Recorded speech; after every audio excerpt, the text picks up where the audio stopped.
Walang kahit isang Bible scholar ang nagpatotoo na si Bro Felix Manalo Niño ang katuparan ng ibong mandaragit sa hulang nakasulat sa Isaias 46:11.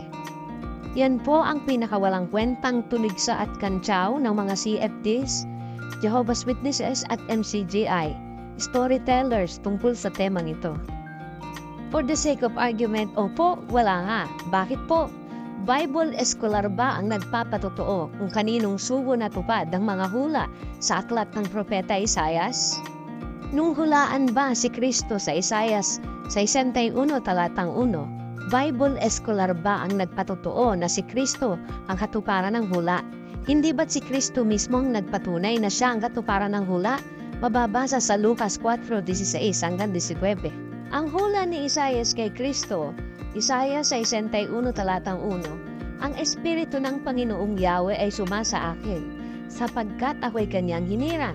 Sinubo niya ako upang dalhin ang magandang balita sa mga inaapi, upang pagalingin ang mga sugatang puso, upang ipahayag sa mga bihag at mga bilanggo na sila'y lalaya. Ito naman ang mababasa sa Lucas 4:16-19. Siya ay pumunta sa Nazaret, ang lugar na kinalakihan niya. Ayon sa kanyang kinaugalian, siya ay pumasok sa sinagoga sa araw ng Sabat. Siya ay tumayo upang bumasa. Ibinigay sa kanya ang nakabalumbong aklat ni Isaias na propeta. Nang mailadlad ang aklat, natagpuan niya ang bahagi ng ganito ang nakasulat. Ang Espiritu ng Panginoon ay sumasa akin dahil pinahiran niya ako upang ipahayag ang ebanghelyo sa mga dukha. Sinubo niya ako upang pagalingin ang mga sugatang puso. Sinubo niya ako upang ipangaral ang kalayaan sa mga bihag at ang pananauli ng paningin sa mga pulat. Sinubo niya ako upang palayain ang mga inapi. Sinubo niya ako upang ipangaral ang katanggap-tanggap na araw ng Panginoon. Base sa talatang binasa ko, hindi ba't malinaw na si Kristo mismo ang nagpatotoo sa kanyang sarili na siya nga ang katuparan sa hula ni Propeta Isaias? Nang hulaan ba si Juan Bautista sa Isaias 40 talatang 3, Bible scholar pa ang nagpatotoo na siya ang katuparan ng hula? Hindi ba't si Juan Bautista mismong nagpatotoo na siya ang katuparan ng hula? Sa Juan 1:19-23. Basahin natin ang hula para kay Juan Bautista na mababasa natin sa Isaias 40 talatang 3. Ganito ang isinisigaw ng isang tinig. Ihanda ninyong daraanan ni Yahweh sa ilang. Gumawa kayo ng mga tuwid na landas na kanyang lalakaran sa ilang. Basahin naman natin ang nakasulat sa 1:19-23. Ito ang patotoo ni Juan nang isugo sa kanya ng mga Hudyo ang mga saserdot at mga Levita upang tanungin siya kung sino siya. Sino ka? Siya ay nagtapat at hindi nagkaila. Hindi ako ang Mesiyas. Ikaw ba si Elias? Sinabi niya, hindi ako. Ikaw ba ang propeta? Siya ay sumagot, hindi. Sinabi nga nila sa kanya, sino ka ba? Sabihin mo sa amin nang sa gayon ay maibigay namin ang sagot sa nagsugo sa amin. Ano ang masasabi mo patungkol sa iyong sarili? Sinabi niya, ako ang tinig na sumisigaw sa ilang.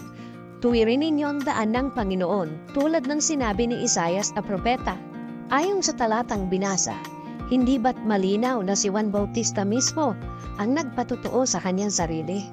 Ito pa, nang hulaan ba si Apostol Pablo sa Isaias 49 talatang 6, Bible scholar ba ang nagpatotoo na siya ang katuparan ng hula? Hindi ba't si Apostol Pablo mismo ang nagpatotoo na siya ang katuparan ng hula? Mababasa sa Gawa 13:46-47. Basahin natin ang nakasulat sa Isaias 49 talatang 6. Oo, kanyang sinasabi, totoong magaan ang bagay na ikaw ay naging aking lingkod, upang ibangon ang mga lipi ni Jacob at panumbalikin ng iniingatan ng Israel. Ikaw ay aking ibibigay na pinakailaw sa mga hintil, upang ikaw ay maging aking kaligtasan hanggang sa wakas ng lupa.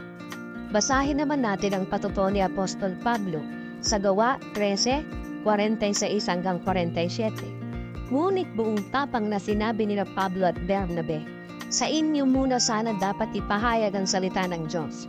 Ngunit dahil itinatakwil ninyo ito, hinahatulan ninyo ang inyong sarili na kayo hindi karapat-dapat sa buhay na walang hanggan. Kaya't sa mga hintil na lang kami pupunta. Ganito ang inutos sa amin ng Panginoon. Inilagay kitang liwanag sa mga hintil upang magdala ng kaligtasan hanggang sa dulo ng daigdig.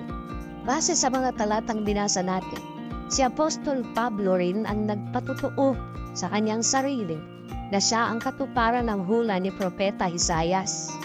Ngayon, may hula rin tungkol sa ibong mandaragit.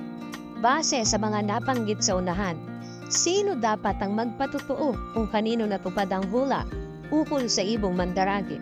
Mga Bible scholar ba? O mismong si Ka Felix Y. Manalo rin mismo ang dapat magpatotoo na sa kanya natupad ang hula ni Propeta Isaias? Hindi ba yan ang madalas tingnan mo kang bibig sa FB? Lohika? Bakit tumatanggi kayong i-apply ang inyong lohika sa INC? Dahil po ba sa papabor sa amin ang inyong sinasabing lohika? Ngayon, baliktarin naman natin ang sitwasyon.